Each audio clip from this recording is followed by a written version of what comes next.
Hello everybody! Welcome back to Ag with Emma. Today I'm going to show you what we do every morning to maintain our equipment, because since we run our equipment so much, it's important to take care of it. I just got brought to the field by Anna. She drives the blue truck and the maroon truck and the white truck sometimes.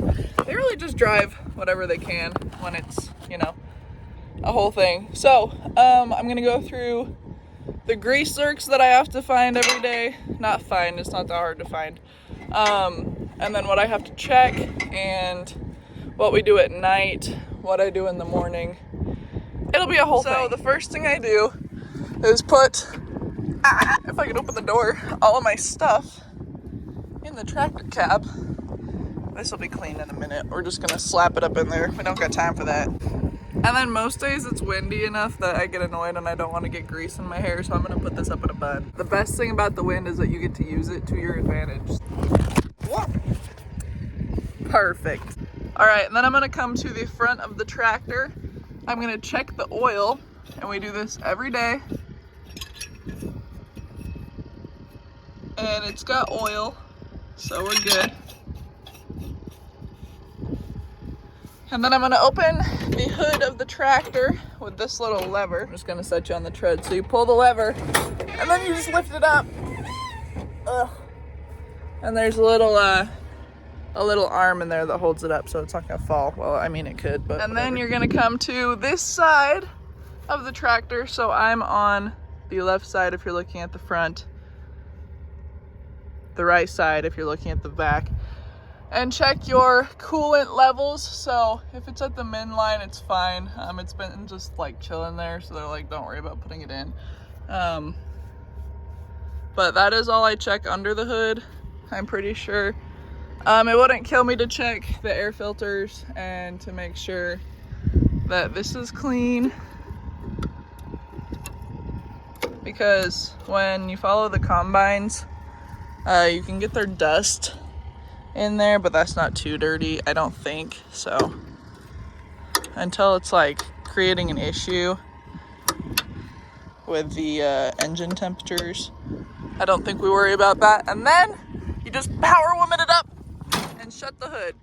So after you're all done up there, I come to the back of the tractor and I check my hydraulic fluid. So my hydraulic fluid is right back in there. It's a little dirty back here, such is life, but that is the hydraulic level, and it's supposed to be in between those two lines right there, so I'd say it's good. And then if y'all remember from my, I had to clean my camera, if y'all remember from my getting the grain cart ready to roll video, we attached, well, I guess I didn't show you attaching the grease gun, but we put grease guns on all three machines. So I come back here, and luckily I just filled this up yesterday because the tube was out. I grabbed my grease gun, and the most important grease zerks that they've told me about are the ones on these walking tandems. So there's a grease zerk that I'm going to grease, and I only give them like 5 pumps a day. It's not a lot, but it's enough to maintain, I believe. And all you do is you take your grease gun. Here, I'm trying to do this one-handed. You put it on the zerk. Hopefully that'll hold itself there while I pump it. And then you do the pumpy. Perfect. Oh, I got grease on my pants already this morning. Okay, and then you come to the front of the cart and you grease your PTO. So the PTO is always spinning, and it's really important, not always spinning, but when we turn on the auger to dump the grain, it spins. So it's important that it has grease on it, lubrication. That's why we grease things, so they don't break down and start wear and tear. I mean, they could still wear and tear, but it's less. Anyways, there's a grease zerk in here that I can never get. It's right there. See? And it's at just awkward enough at an angle today that I will probably be able to get it, just not on camera. So there's one in there, and then you come up and there's also one inside of this, I'm pretty sure, and then there's one right there. See it? There's the grease zerk. And then there's different Everyone does things different, but there's more grease zerks on the tractor that I don't have to do as much. Mainly around the tires up here. So there's a bunch in there because you can see all the turny stuff in the U-joint. I think they're U-joints. Again, not a professional, not good with English. Y'all should know this by now. And then there's some back here on the grain cart. There's some on the auger. And there's one on the back here, right there. But now I'm gonna unroll my tarp and I'm gonna fold my auger down, and we roll those up and unfold them at night because just in case we get a rain, we don't want that rain getting into the grain cart because it creates, you know, this mess with the grain. So we left the auger. I left the auger down one time and then it started raining unexpectedly, and you never know because literally everyone knows the struggle with the weather app these days. Most likely 99% of the time not accurate. But that's why we do it. So to unroll the tarp, I'm gonna set you down right here. We just, I don't know why it moved, but you unroll it. So this is editing Emma, and I just wanted to let you guys know that before I started this job, I had never like rolled a tarp. I didn't know that there was bungees on the tarp. I have had quite the learning curve with like loading trucks and being careful of where the tarp is at on the trucks and not the grain cart, because you know with the grain cart it doesn't really matter. But when you load on those bungee cords, you can definitely tell, and it definitely sucks. The grain cart tarp, all the tarps on equipment have bungee cords that make it easier to pull across and like to roll over to like keep it in track, because it's pretty hard to unroll and roll up if it's not on a straight path. So the tarp is up there and it has a pole, and then it hooks into this little thingy, and it has a little safety thing so it doesn't just bounce out of there, right? And the better like the more of an angle, it's like there's an angle to do it that it's just right. So yeah, it just comes down like that, and then when it's rolled over to the other side, it comes down in that way. And then you can see it all rolled up on the side. So yesterday I was having issues with it because that front side was like crooked, and you just have to roll it back up and unroll it until, you know, it fixes itself. So I'm pretty sure that is all for the grain cart. Sometimes we'll put fuel in the morning, and then I have a tire that I have to check pressure on, but the service truck is currently not here. So I can't do that. I should keep a little tire pressure chuck in my tractor, but I don't. Other than that, just keeping your equipment clean. I could clean my tractor right now, or I could start greasing combines. I don't know all the grease spots on the combine, so I'm gonna wait for Nick and Lucas to get here, and then I'll probably record it so that I have something to look back on when I have to grease combines and they're not here again. Just because, you know, we're all getting ready for the day and such. But I do know where to grease the stripper headers, so I suppose I'll come grab my grease gun again. Choink. So we are using Shelbourne stripper headers, and there's this little cover on the side of one. I'm pretty sure one is newer than the other one. I'm pretty sure it's this one. No, I think the other one is newer. So it's like has one less grease zerk. So there's this cover on it. It has handles. I think that's pretty nifty. But you just take these little pins out.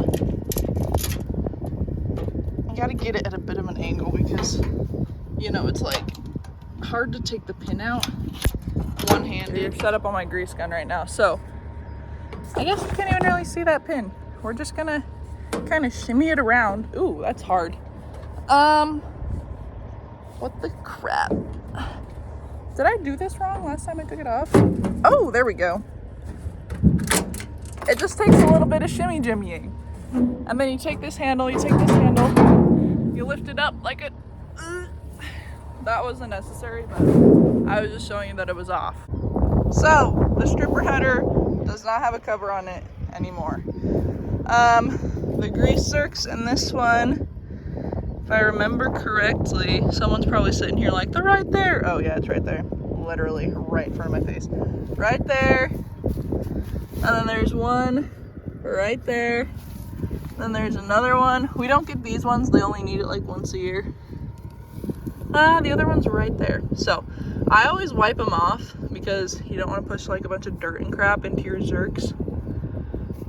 At least that's what I was told the first time I did greasing, and you know, when you learn things like that, it just kind of sticks. So gonna dust those off, gonna pump some grease into them, go do it to the other headers, and then when Nick and Lucas are here in probably about 5 to 10 minutes, which will be 2 seconds for you guys, I'll show you where the grease zerks are on the combines. And then we're also taking wrenches this morning and fixing these because they get a little bent.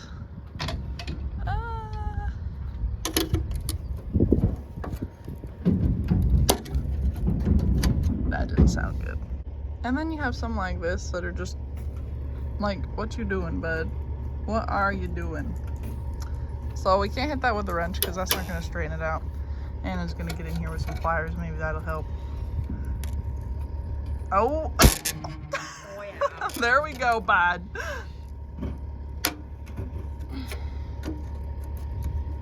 Maybe? Maybe?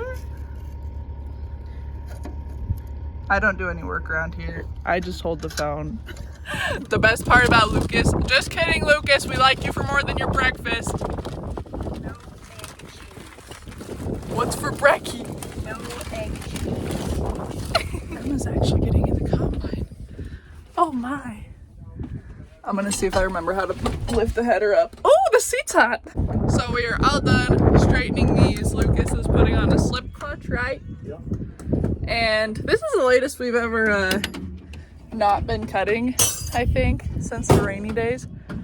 We're normally cutting by like 9-ish, but we're waiting on, we gotta get parts, and then it rained last night, so we stopped early, and by early I mean like 9:30. We go from like 7 to midnight most days. But we'll be running shortly, maybe. I don't know, probably another hour. And we're just not gonna ask what's going on with my hair because I don't know anymore. Good thing it's not a fashion channel, huh? So Lucas is busy with the slip clutch belt, but there's some grease zerks in here. You have to take the side panels off, which is a pain in the rear. And then there's not really that much. I mean, we grease the combines every other day or something like that. I don't know, but I just do what I'm told. So behind the front tire, there's a grease zerk right there. See it? And that's in a little bit of a tight space. And you gotta get all of those ones. There's like 4 right there. So another thing we're doing this morning is replacing that chain. What chain is that? The auger drive chain. The auger drive chain. If you couldn't hear that because of the wind, because it's Oklahoma and I don't have a fancy microphone like everyone complains about. Anyways, we just replaced that chain, and I know how to do it because I learned that at my last job. And we greased headers, and hopefully we'll be going soon because it's like noon 30. So you'll see these diagrams. This is on the stripper header, and that is the grease zerk right there, and it says important 10 hours. So that's why we grease it every single day, because every 10 hours it needs grease. And then these ones are 50 hour. So I'm pretty sure those are the ones right there. And that's why you grease them when you do. And that's why not everything needs greased every morning, because some of them are 10 hours, some of them are 50 hours, some of them are like 500 hours. Just kidding, I don't know if there's any that are like that, but it's fine. So while we have the stripper headers up, this is what they look like. Say hello, guys. And they got all these teeth, so they're different than the MacDon. They're not stripper headers for MacDon. No, they're drapers. Drapers, that's right. I forget. So Nick is going to tell you what's up with these. So this crop deflector is pushing the heads down. The heads of the wheat. The heads of the wheat. And then the teeth are coming behind, and they're stripping the grain off of the head, but leaving all the straw behind. So all we're doing is taking the grain and throwing it in. We're not running any straw through the machine. And that's why we can move a lot faster with stripper headers. Because Yes. we're going like 7 or 8 miles an hour most of the time when I catch up with them on the grain cart. And in the draper headers, we're moving like 4 miles an hour because there's more material moving through the combine. So with these, fix it up, and it only takes the heads, and I'll show you more when we're out there. But right now we are not. So just for reference, with these stripper headers, I'm walking out to where we were harvesting yesterday. you're gonna see, so you can see that there's still straw, and like all that's missing is the head. So if you come up in here a little bit more, this is where the stripper headers have run. And you can see the heads are gone, they're stripped, and then the heads are right here. But these stalks are still at the same height as the rest of them. So with the draper headers, it takes it down to like here, and then it blows the chaff out the back end, and you can either windrow that or it just serves as cover. But yeah, that's what stripper headers do. And I'll ask why we're using them here, because we didn't use them at our last stop. We used the draper headers. We use the stripper headers here because Boss Man said it helps keep the snow in the winter, and then it helps shade the ground from the weeds in the summer. So it's just some good practices, and that's what they do down here. And you might not do it where you're at, and that's okay. Everyone does things different. We're parked in the field next to us, and there's some little baby Milo plants coming up. So hopefully I'll be able to show you guys what Milo is like and what it does. Milo, sorghum, whatever you want to call it. But yeah, they're so cute. They're like little baby corns, but different. And then we'll cover more header stuff later, but this is like the crop guide, so they can see where this is going in the row. So they kind of know where things are cut and where things aren't, instead of just guessing where this ends. This sticks out and they can see it. And this is like a... It's an indicator. An indicator, that's right, that's the word. He's better at English than I am. So. What does that indicate? The height of your crop deflector. Oh, so when you raise this up and down, this moves up and down in the car. Okay, fancy stuff. Anyways, we're good to go. We're gonna roll, and I still have a pair of pliers in my pocket. Crap, they're stuck on my strings. Anyways, my hair always looks like this. I'm not gonna fix it just for YouTube. And now that I'm in my tractor for the day, I'm gonna show you what I do, because I showed you what I do outside. So I've obviously already turned the key. Don't mind my trash. We're gonna lower this auger down. So I showed you guys that in my last video, but that is gonna tilt it downward so it sits at the right angle so it doesn't hit the headers when we're unloading. And then I'm gonna pull this back. It's on a timer, so that is automatically gonna start folding that back in. Whew, and it's hot in here, so I'm also gonna crank the AC. Ugh. Holy moly. And then that's my screen. That's how many hours are on. You hit accept, that's automatic guidance system, and that's for the scale. And now we're good to go. So there's my auto steer if I wanted to use that. They're gonna start cutting. You probably can't hear me anymore because the AC is going. I'm also gonna turn on my iPad. Oh, also, I got a little woo from a microphone, because I used to, well, my radio, not my microphone. It would fall out of this little clip all the time. So now it hangs there, and it's gonna be a lot easier for me to bug everyone on the radio. But anyways, that's what we do in the morning. Now I'm just gonna wait for combines to get loaded, and then I'm gonna load trucks, and then I'm gonna wait some more. It is pretty low yielding right now, so I sit and wait a lot, and that gives me a lot of time to do nothing. But I also got a sticker and it says, "Hold on, let me overthink this." I think it's pretty clever, pretty suiting. I don't even know. That's all I have for you guys today. I hope you guys enjoyed. Remember, if you want to see more harvest content, to like, share, subscribe this video, subscribe to my channel.